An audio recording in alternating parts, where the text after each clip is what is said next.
I was choosing metallic paints for Isaac Clarke armor, and at some point I thought this could actually become a separate video.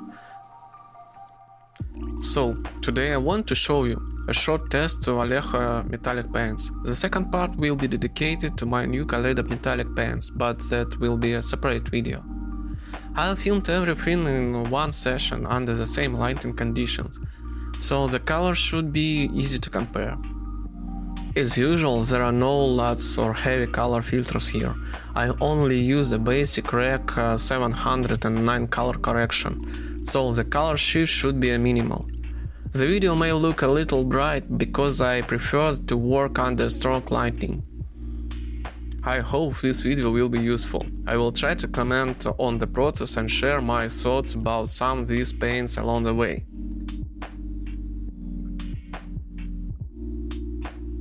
And here is a small life hack before we begin.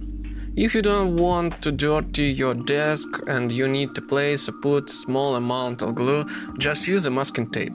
After you're done, fold the tape over a glue, seal it and throw it away. Everything stays clean and there are no marks on the table.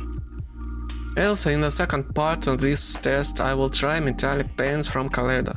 I ordered them together with some basic colors, primer and airbrush. You will see all of that later on the channel. The first metallic paint today is Vallejo Chainmail. I will apply all these metallics both with a brush and with an airbrush. For this Vallejo test I will use my old Iwata Eclipse with a 0.35mm nozzle. I will thin the paints with thinner in 1:1 ratio. Before applying the paints, take a look at the primer. It has a very deep black color and a rich glossy finish. It almost looks like a black hole. I will try to apply this paint the same way I usually do on the figures, in two thin coats.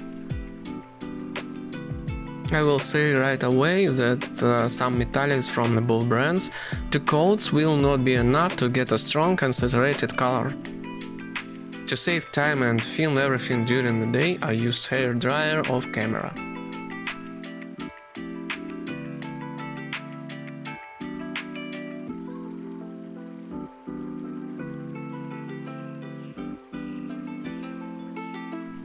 Next we have a Vallejo Silver.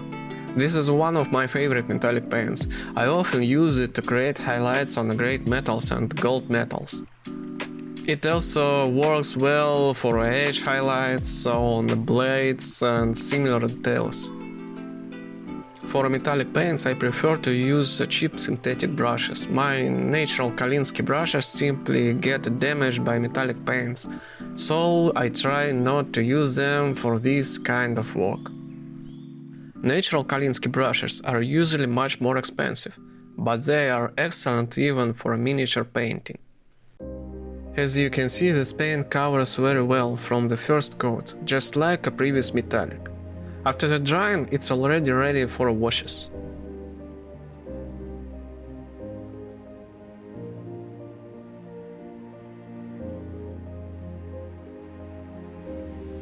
And this is the end of my silver metallics for now. I will get a few more soon, but that will be another story. Now we have a bright bronze. This is also a good paint with a fairly dense consistency and medium coverage. I do not remember who said it, but it once heard an experienced painter say the best gold metallic is silver metallic mixed with a yellow ink or contrast paint. This bronze seems to have a slightly larger metallic flake than the silver paints. Because of that, the coverage feels a little weaker than silver on chainmail. Still, two coats are enough to get a bright and solid color. I definitely like this Vallejo metallic so far.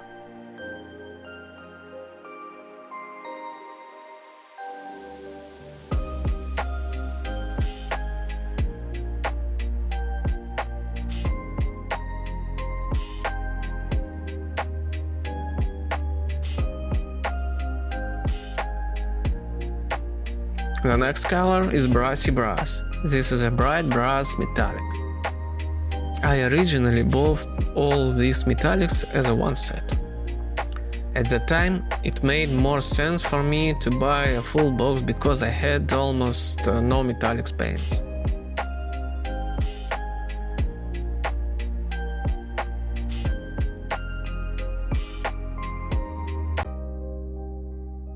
How would I describe this brush? It is a pleasant, rich shade. I like it. Now we have hammered copper. In short, this is another bright and clean color without a strange shift into the green or any another unexpected tone. The coverage is medium, but coats cover the black primer very well. With the airbrush, the layer turned out surprisingly dense and bright. I expected more problems with the colors closer to gold, but so far these paints have not caused any trouble. I really like this color, it is beautiful.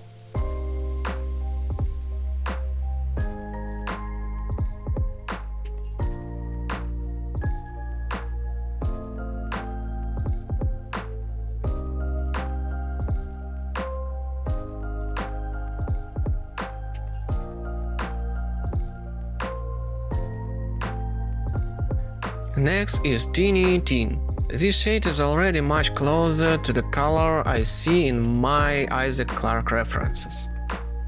I think if I add an oil wash, some scratches, weathering and maybe a few necromorph leftovers, it should look just right.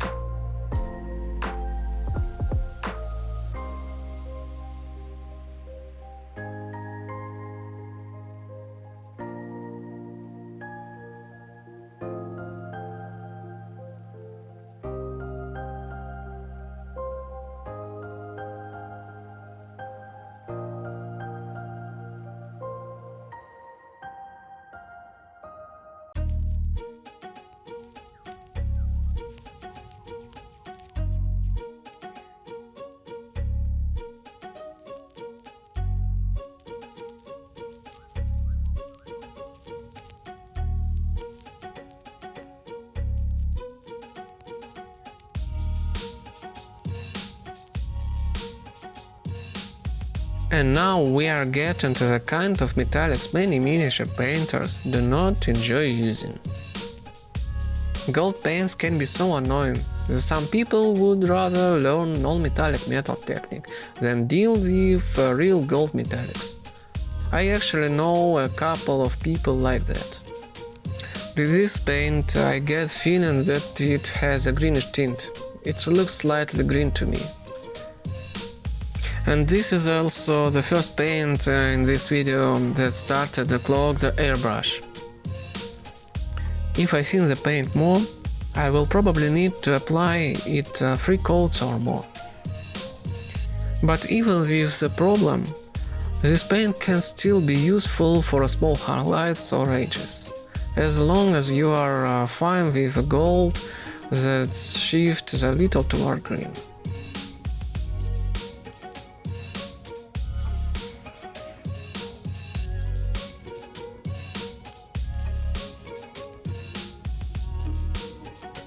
This paint has a much better coverage than the previous one.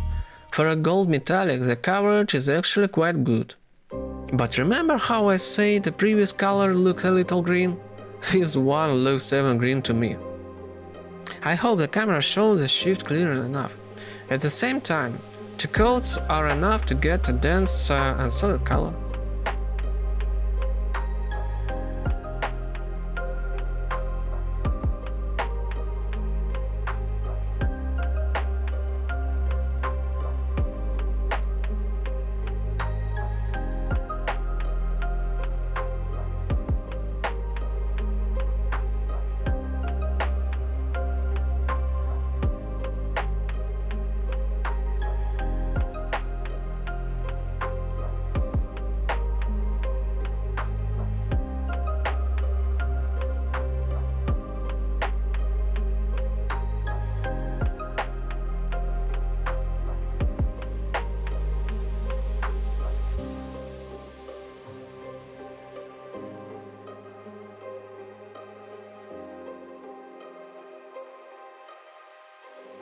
Glorious Gold has a decent coverage and nice color, but here is a strange thing.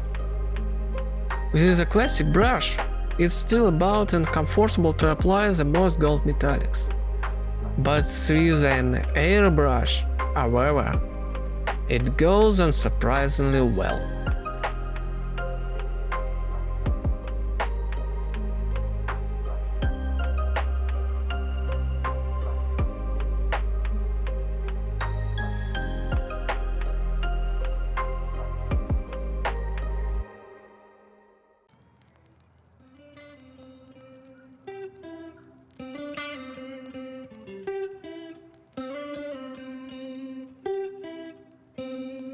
I don't know, have a good day.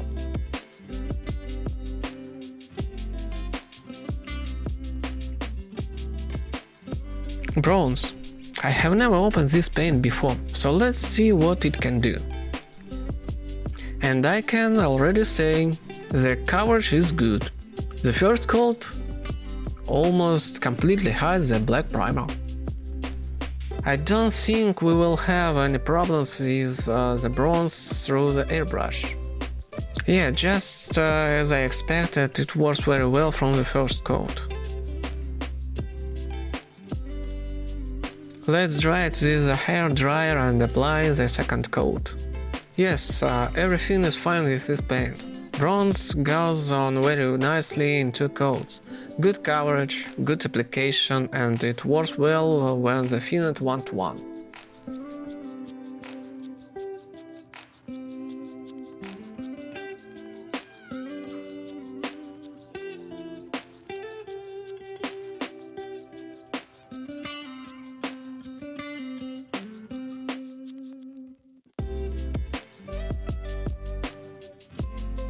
While I label the test spoons, let's summarize everything.